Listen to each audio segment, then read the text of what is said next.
Good morning, students. In Shivaji Group of Institution online classes, I am Shailen Saini, Physics English medium teacher. Students, in today's lecture, we will going to discuss distance and displacement. और हम लोग motion topic का एक video already बना चुके हैं और आप लोगों ने देखा भी होगा. सो यहाँ पर आज हम लोग डिस्टेंस और डिस्प्लेसमेंट को थोड़ा सा इलेबोरेट करेंगे, ठीक है, ताकि आपको ये कंसेप्चुअली क्लियर हो सके. सो स्टार्ट करते हैं डेफिनेशन ऑफ डिस्टेंस की. So student, what is distance? Distance is the length of the path. Distance is what? It is the length of the path traveled by the object. It is the length of the path traveled by the object. क्या मतलब है इसका? देखिए, जैसे मान लीजिए कोई object है, ये है, यहाँ से इसने क्या किया, स्टार्ट किया मूव करना. कोई पॉइंट है ए पॉइंट पर एक ऑब्जेक्ट है, इसने स्टार्ट किया मूव करना. मान लीजिए ऐसे गया, ये इधर आया, ये इधर गया, ये इधर आया, फिर ये यहाँ पर आया, ये पहुंचा यहाँ पर, ठीक है, इस जगह पर ये फाइनल यहाँ पर क्या हो गया, ये पहुंच गया. ये कितनी डिस्टेंस है? ये मान लीजिए 3 है, ठीक है. ये मान लीजिए आप क्या है 4, ठीक है. ये आपकी 5 और ये 4 है, और इसको आप मान लीजिए ये आपकी 8 है, ठीक है. ये भी 5 है.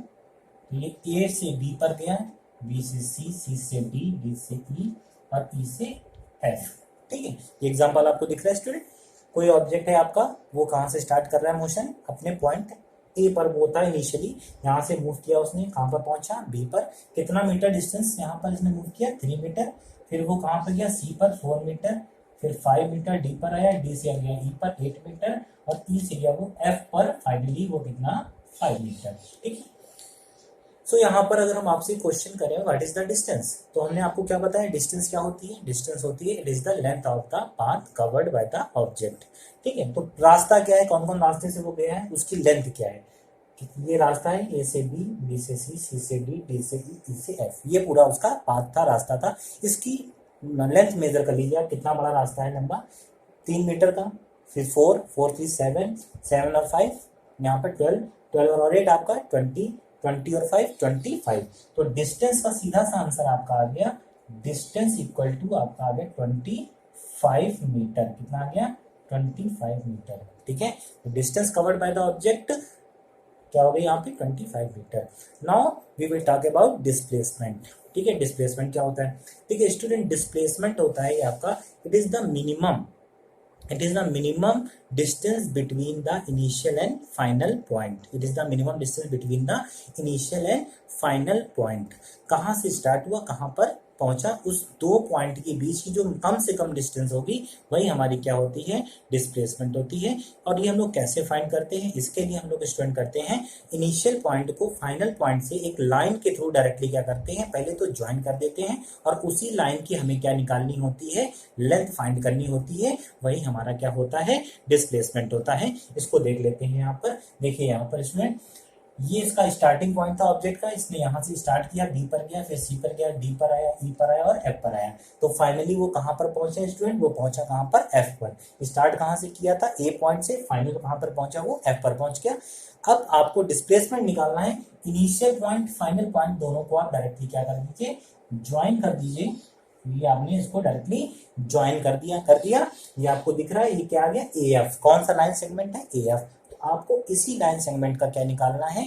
मेजर करना है लेंथ. यही आपका क्या हो जाएगा? डिस्प्लेसमेंट हो जाएगा. तो कैसे मेजर करेंगे इसको मेजर करने के लिए थोड़ा सा मैथ लगाइए. देखिए, एफ से आपने डैश करके बी को ज्वाइन कर दिया. किसको ज्वाइन कर दिया? बी को. ये कितनी वैल्यू है? ये निकाल सकते हैं, बिल्कुल निकाल सकते हैं. ये पूरी कितनी है आपकी? 8 है. ये पूरी भी कितनी होगी? 8 है. ये आपका क्या है? 4 है. तो बची कितनी है आपकी? 4.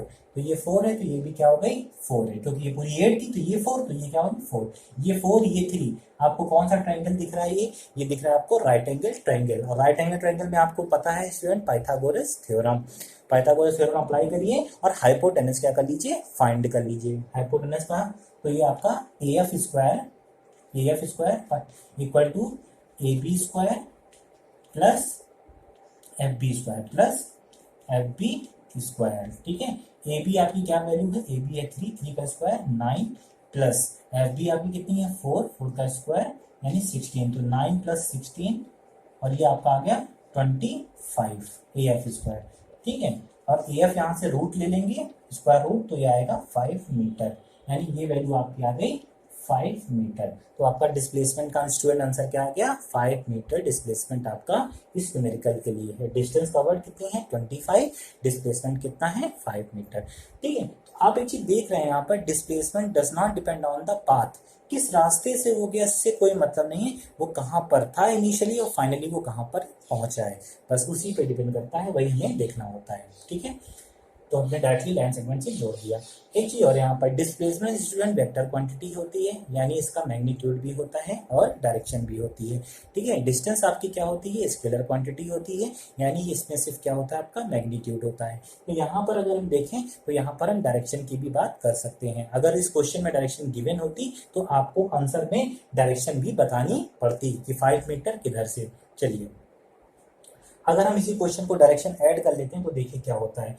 अगर हम ये एज्यूम कर लेते हैं, देखिए यहाँ पे हम अलग से बना रहे हैं, ये देख रहे हैं, ये डायरेक्शन है ईस्ट, ये क्या है वेस्ट, ये नॉर्थ, ये आपकी क्या हो गई साउथ। ठीक है, देख रहे हैं east west north and south. तो देखिए स्टूडेंट, अभी वो कहाँ पर किधर गया, वो गया आपका ईस्ट की तरफ, फिर किधर गया साउथ, फिर ईस्ट, फिर किधर नॉर्थ, फिर किधर waste.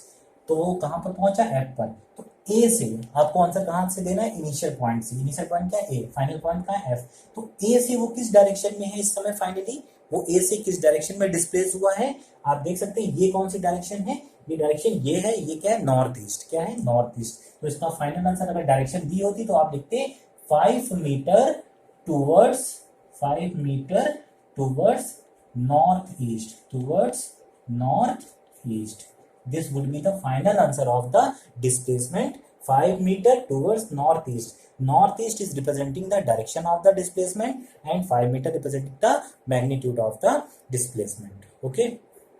One thing more, student, displacement can also be zero, it can be also negative, but distance cannot be zero nor it can be negative. ठीक है, तो इसको भी समझ लेते हैं क्या है। चलिए एक एग्जांपल से समझते हैं।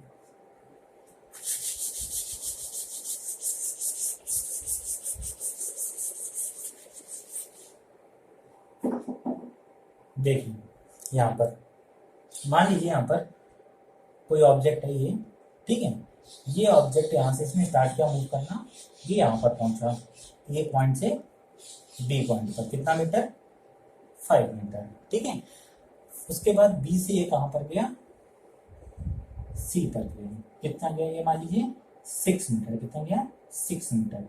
फिर वो इधर आया, ठीक है, डी पर पहुंचा, कितना मीटर गया 5 मीटर। अगेन डी से कहां पर आया, ए की तरफ, ए पर पहुंचा, अगेन 6 मीटर। ठीक, तो ये आपका न्यूमेरिकल था। A to B towards east 5 metre, B to C towards north 6 metre, C to D towards west 5 metre and D to A again 6 metre towards south. तो फाइनली वो कहाँ पर है स्टूडेंट, ए पर। ये स्टार्ट कहाँ से किया था, ए से स्टार्ट किया था। तो अगर हम यहाँ पर डिस्टेंस की बात करते हैं तो डिस्टेंस की वैल्यू क्या आएगी, it is the length of the path travelled. तो पाथ क्या है 5 मीटर, 6, 5 + 6 11, 11 + 5 16, 16 + 6 22।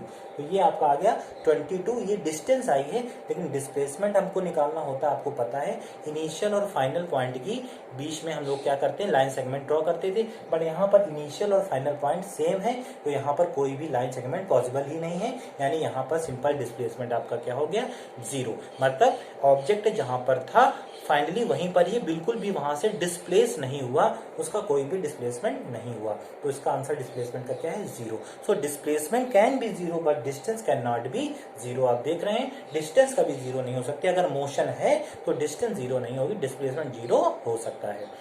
चलिए निगेटिव की बात करते हैं। निगेटिव डिस्प्लेसमेंट का देखिए क्या मतलब है। जैसे मान लीजिए ऑब्जेक्ट यहाँ पर है, ठीक है, ऑब्जेक्ट स्टूडेंट कहाँ पर है, इस जगह पर है, और ये यहाँ से यहाँ इधर पहुंचे।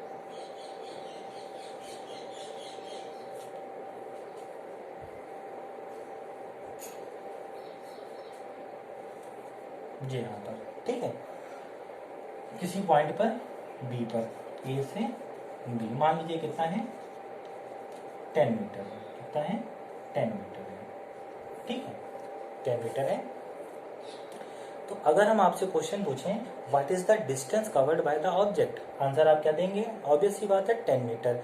What is the displacement of the object, तो देखिए यहाँ पर आपके पास डिस्प्लेसमेंट के लिए क्या है, दो चीजें हैं। जैसे ए से बी की तरफ गया है, ठीक है, तो डायरेक्शन होनी चाहिए क्योंकि डिस्प्लेसमेंट वेक्टर क्वांटिटी है। तो अगर डायरेक्शन यहाँ पर हम मान लेते कौन सी, ये डायरेक्शन कौन सी थी, देखिए ईस्ट है, तो अगर हमें डिस्प्लेसमेंट का आंसर देना है तो हम लिखेंगे 10 मीटर, डायरेक्शन भी बताएंगे टूवर्ड्स, क्या बताएंगे, टूवर्ड्स ईस्ट, क्या बताएंगे, टूवर्ड्स ईस्ट, ये बताएंगे। तो ये डिस्प्लेसमेंट का आंसर है। डिस्टेंस का आंसर सिंपली क्या होगा, 10 मीटर होगा। अब चलिए एक चीज और देखिए यहाँ पर, मान लीजिए कोई ऑब्जेक्ट है जो कि कहाँ से स्टार्ट कर रहा है, बी से, किधर गया, ए की तरफ, बी से स्टार्ट किया ए की तरफ गया, ये बी से स्टार्ट किया इधर आया, इधर इस तरफ मूव कर रहा है, कितना मीटर है, सेम 10 मीटर है, ठीक है। कितना डिस्टेंस कवर्ड करी, डिस्टेंस अभी भी कवर्ड उसकी क्या होगी 10 मीटर, डिस्टेंस का आंसर अभी भी क्या है 10 मीटर। लेकिन डिस्प्लेसमेंट का आंसर क्या होगा, देखिए डिस्प्लेसमेंट का आंसर होगा 10 मीटर, ठीक है। डिस्प्लेसमेंट का आंसर यहां से यहां पर आया, डिस्प्लेसमेंट कितना हुआ 10 मीटर, लेकिन डायरेक्शन चेंज हो गई, डायरेक्शन क्या हो गई, टूवर्ड्स ईस्ट नहीं हुआ स्टूडेंट, अब क्या हो गया वेस्ट, 10 मीटर टूवर्ड्स वेस्ट। तो क्या दोनों आंसर सेम है, आपको आप कहेंगे सेम, नहीं ये अलग अलग है। डिस्प्लेसमेंट को पूरा होता है, मैग्नीट्यूड भी डायरेक्शन भी क्या सेम है, पूरी वैल्यू नहीं, मैग्नीट्यूड सेम है, डायरेक्शन क्या है अलग है। हमने आपको ऑडियो लेक्चर में भी बताया था कि कोई भी वेक्टर क्वांटिटी होती है तो उसको हम लोग 3 वे होते हैं जिससे हम उसको चेंज कर सकते हैं, एक तो या तो उसका मैग्नीट्यूड चेंज करके या डायरेक्शन को चेंज करके, दो तरीके ये हो गए। तीसरा है दोनों को चेंज कर दीजिए तब भी वो वैल्यू में उस वेक्टर उस पैरामीटर में क्या होगा चेंज आ जाएगा। तो यहाँ पर देखिए डायरेक्शन चेंज हो रही है, मैग्नीट्यूड सेम है, तो इसका मतलब क्या है डिस्प्लेसमेंट सेम नहीं है, डिफरेंट है, ठीक है। अगर हम इसको डायरेक्शन को ना दिखाएं तो हम इसको कैसे दिखाएंगे, देखिए एक तरीका और है। पहले केस का आंसर हमने पॉजिटिव ले लिया, क्या ले लिया पॉजिटिव, तो हमने क्या बताया आंसर 10 मीटर। अब हमने डायरेक्शन को नहीं दिखाया तो प्लस माइनस से इसको चेंज कर रहे हैं, तो ये हमने इसको क्या ले लिया पॉजिटिव, हमने एज्यूम कर लिया ईस्ट डायरेक्शन को क्या वैल्यू ले ली, पॉजिटिव वैल्यू ले ली, ठीक। तो हमारा जो 10 मीटर दूसरा आंसर था ये कैसा आंसर आएगा, अगर हमें इसको नंबर लाइन में मान लीजिए रिप्रेजेंट करना होता, ये मान लीजिए नंबर लाइन है हमारी, है ये नंबर लाइन है, तो हमारा 10 मीटर ईस्ट, तो ओरिजिन से 10 मीटर ईस्ट किधर होगा, ये आपका ओरिजिन है, यहाँ से 10 मीटर ईस्ट आपका ये होता 10 मीटर, ठीक। और 10 मीटर वेस्ट ओरिजिन से ही मेजर करते तो ये इधर होता, ये आपका -10। इसका मतलब क्या है कि अगर आपको इसका आंसर लिखना है तो ये आप +10 ले रहे हैं, तो इसको आप क्या लेंगे -10। और स्टूडेंट्स एक इंपॉर्टेंट चीज आप ध्यान दीजिए कि जो निगेटिव नंबर्स होते हैं उनका यूज ही इसीलिए किया जाता है ताकि हम डायरेक्शन को क्या कर सके, दिखा सकें कि निगेटिव नंबर का मतलब है कि जो डायरेक्शन है वो उसके जस्ट क्या है अपोजिट है। जैसे अगर 10 यहाँ पर है तो -10 उसके कहाँ होगा, जस्ट अपोजिट साइड होगा। तो वही चीज यहाँ पर भी मतलब होता है कि अगर 10 मीटर डिस्प्लेसमेंट इस साइड हुआ है तो -10 का मतलब है वो उस साइड डिस्प्लेसमेंट हुआ होगा 10 मीटर का। आ रही बात समझ में आपको।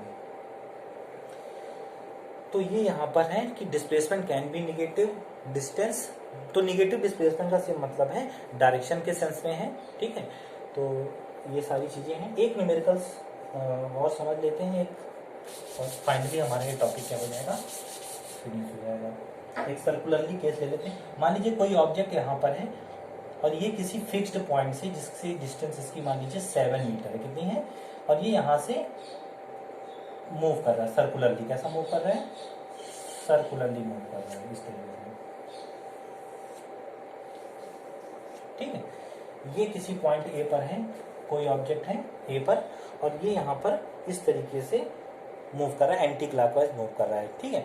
तो कितना मूव किया, हमें कहाँ पर निकालना है, सपोज हाफ राउंड में, तो हाफ राउंड में कहाँ पहुंचेगा, इस पॉइंट पर, ये पॉइंट क्या है हमारा बी है, तो हमें हाफ राउंड में उसका क्या निकालना है, डिस्टेंस भी निकालनी है और डिस्प्लेसमेंट भी निकालनी है। तो यहाँ से उसने हाफ राउंड किया, यहाँ पर पहुंचा, तो डिस्टेंस क्या होती है, it is the length of the path. तो रास्ता क्या है, रास्ता ये है, इसकी आपको लेंथ निकालनी है। आपको मैथ में पता है ये क्या है, ये है सेमी सर्कल की आर्क है, ठीक है। तो ये सरकमफ्रेंस है सेमी सर्कल की आर्क की, तो आपको पता है ये वैल्यू कितनी होती है, पूरी वैल्यू कितनी होती है 2πr, ये उसका क्या है आधा है, तो ये वैल्यू कैसे आएगी πr, पाई की वैल्यू होती है 22/7, रेडियस कितनी है 7, 7 से 7 कट गया, वैल्यू आ गई 22 मीटर। यानी इस पाथ की जो लेंथ है वो आ गई आपकी 22 मीटर आ गई। ठीक है, अब हम बात करते हैं यहाँ पर डिस्प्लेसमेंट की। तो डिस्प्लेसमेंट के लिए हमने आपको बताया है इनिशियल पॉइंट और फाइनल पॉइंट को ज्वाइन कर दीजिए डायरेक्टली और उस पाथ की उस लाइन सेगमेंट की लेंथ निकाल दीजिए। ये आपका इनिशियल पॉइंट, ये फाइनल पॉइंट, इसको आप डायरेक्टली ज्वाइन कर दीजिए ये, और इसकी क्या निकाल दीजिए, लेंथ निकाल दीजिए। यही आपका क्या होता है, डिस्प्लेसमेंट आ जाएगा। तो ये आपका क्या दिख रहा है, ये सेमी सर्कल है, ये उसकी क्या है, ये डायामीटर आपको दिख रही है, ये डायामीटर है। तो ये 7 है, तो बची हुई भी ये 7, तो पूरी कितनी हो गई 14। तो डिस्प्लेसमेंट आपका सिंपली क्या आ गया, 14 मीटर आ गया। डिस्टेंस आपकी कितनी आ गई, 22 मीटर। अगर पूरे चक्कर के लिए होता, होल राउंड के लिए होता, तो आपका होल राउंड के लिए डिस्टेंस क्या होगी, 2 पाई आर, इसी का डबल हो जाता, तो आंसर आ जाता 44 मीटर। क्योंकि पूरा यहाँ से लेकर यहाँ तक, तो डिस्टेंस आपकी हो जाती पूरे पाथ की लेंथ जो कि होती है 2 pi R circumference of the circle, यानी इस आंसर का डबल, यानी 22 का डबल यानी 44, ये डिस्टेंस आ गई। डिस्प्लेसमेंट जहाँ पर था वहीं पर पहुँच गया, कोई वैल्यू नहीं यानी 0। ठीक है, तो ये इस तरीके की सेकेंड प्रॉब्लम है। So thank you students, we will talk about speed and velocity in the next lecture.